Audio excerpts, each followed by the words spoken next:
श्री गणेशाय नमः। एक समय राजा युधिष्ठिर ने भगवान श्री कृष्ण से कहा कि आपने संसार की भलाई के लिए ही अवतार धारण किया है।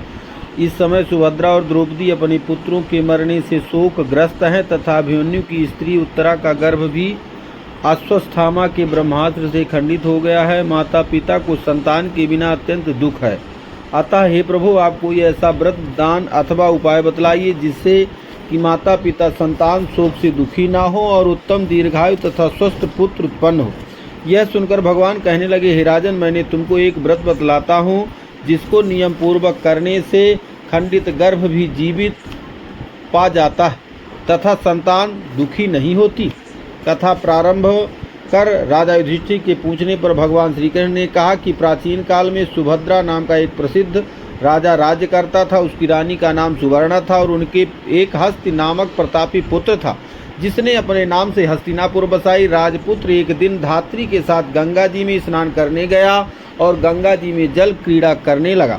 इतने में ही एक ग्राह उसे जल में खींच ले गया है। सुनकर रानी सुवर्णा बहुत दुखित हुई और क्रोध से उसने धात्री के पुत्र को धधकती हुई अग्नि में डाल दिया। तदनंतर राजा और रानी अपने प्राण त्यागने को तैयार हो गए। वह धात्री भी अपने पुत्र शोक में किसी निर्जन वन में चली गई। वह धात्री वहां एक सुनसान मंदिर में भगवान शिव, माता पार्वती तथा गणेश की पूजा करने लगी। प्रतिदिन पूजन व ध्यान करने वह तृण धान्य तथा महुए खाया करती थी। भगवान बोले, हे राजा युधिष्ठिर, इस प्रकार व्रत करते हुए उसके प्रताप से भाद्रपद मास की ग्रहण पक्ष की षष्ठी के दिन नगर में एक चमत्कार हुआ। एकाएक धात्री का पुत्र अग्नि में से जीवित निकल आया। राजा रानी ने भी उस धात्री के पुत्र को भाड़ में से निकलते हुए देखा, जिससे उनको बड़ा आश्चर्य हुआ। उन्होंने पंडित से उसके जीवित बचे रहने का कारण पूछा। इसका रहस्य बताने के लिए भगवान शिव की आज्ञा से दुर्वासा ऋषि वहां आए। राजा ने दुर्वासा को आया जानकर उनकी आगमनी करके अर्ध हाथ से उनका पूजन किया तथा बारंबार नमस्कार करके धात्री के पुत्र के जीवित निकलने का कारण पूछा। दुर्वासा ऋषि ने कहा, हे राजन, उस धात्री ने वन में जाकर नियम पूर्वक अति भक्ति भाव से भगवान शिव जी का, स्वामी कार्तिकेय, माता पार्वती का एवं गणेश जी का ध्यान, पूजन, स्मरण इत्यादि श्रद्धा सहित किया था। नियम पूर्वक व्रत किया है। यह उस व्रत का प्रभाव है जिसके कारण धात्री का पुत्र जीवित ही मिल गया। अतः आप भी वहां जाकर धार्मिक कार्य कर्म करें। भगवान श्री कृष्ण ने राजा युधिष्ठिर से कहा, हे राजन, राजा और रानी ने दुर्वासा ऋषि को विदा कर दिया।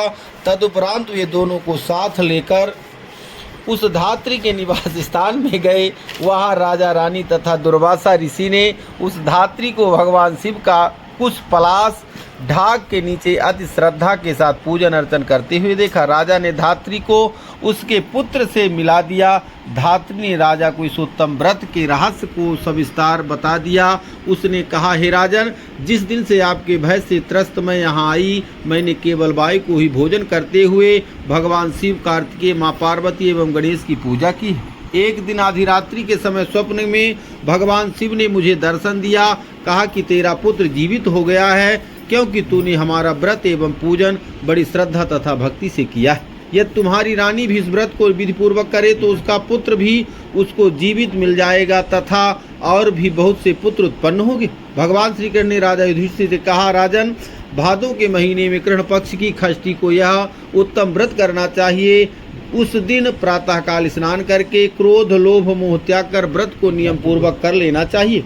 जब तक व्रती रहे किसी जीव की भी हिंसा न करें। व्रत संपूर्ण करने के लिए चींटी आदि का मार्ग भी उल्लंघन न करें तथा दोपहर के समय अपने मित्रों के सहित पलाश तथा कुश के नीचे भगवान शिव, माता पार्वती, स्वामी कार्तिकेय तथा गणेश जी की मूर्ति स्थापित करके धूप दीप नैवेद्य आदि से विनम्र भक्ति पूर्वक से पूजा करना चाहिए। प्रार्थना करें, हे सौम्य मूर्ति, पंचमुखी शूलधारी, नंदी, श्रृंगी, महाकाय आदि गणों से युक्त आप भगवान शिव को मैं साष्टांग नमस्कार करता हूँ। शिव हरकांत, प्राकृत श्रेष्ठ हेतु सौभाग्यदायिनी गौरी और माता पार्वती को मैं नमस्कार करता हूँ।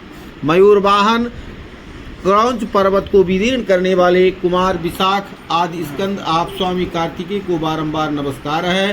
फिर एक दंत गणेश जी की अभ्यर्थना करें, हे प्रभु मूषक वाहन लंबोदर, आपको साष्टांग प्रणाम है। इस प्रकार इन चारों देवताओं की भली प्रकार की पूजा करें।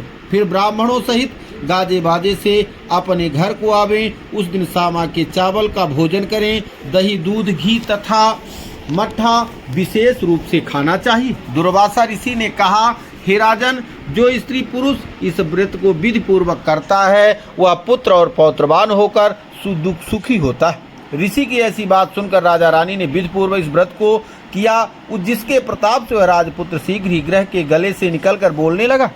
यह चमत्कार देखकर राजा रानी ने ऋषि दुर्वासा के चरणों में नमस्कार किया। इस व्रत के प्रभाव से राजा को और भी कई आयुष्मान पुत्र प्राप्त हुए।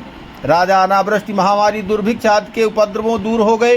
राजा ने 1 वर्षों तक निर्विघ्न राज्य करता रहे। भगवान कृष्ण ने कहा, हे युधिष्ठिर, यदि उत्तरा भी यह व्रत नियम पूर्वक करे उसके सब दुख दूर हो जाएंगे। भगवान के ऐसे वचन सुनकर राजा युधिष्ठिर कृतकृत हो गया। अश्वत्थामा द्वारा खंडित किया हुआ उत्तरा का गर्भ इस व्रत के प्रभाव से जीवित हो गया। इस व्रत के करने से वंश स्थिर होता है। इस प्रसंग को भगवान कृष्ण ने कहा, युधिष्ठिर से कहा तथा दुर्वासा ऋषि ने राजा सुभद्रा से कहा कि हे राजन, इस व्रत को करने के उपरांत फिर उसका महाशास्त्रोक्त रीत से उद्यापन करना चाहिए। उद्यापन में सुवर्ण, महिष, गौ और वस्त्र ब्राह्मण को दान देना चाहिए। सोने अथवा चांदी की मूर्ति बनाकर वेद पाठी ब्राह्मणों सहित उनका पूजन करना चाहिए। दुर्वासा ऋषि ने कहा, हे राजन, विद्वान धर्मनिष्ठ राजा युधिष्ठिर ने भी इस व्रत को उत्तरा से करवाया तथा जिसके प्रभाव से उसका अश्वत्थामा द्वारा खंडित किया हुआ गर्भ उदर में हिलने डुलने लगा तथा वही गर्भ राजा परीक्षित के रूप में प्रकट हुआ। जो कोई मनुष्य इस उत्तम व्रत को करता है उसके सब कार्य सिद्ध होते, पुत्र पौत्र की प्राप्ति होती तथा सूर्यलोक में उसकी पूजा होती।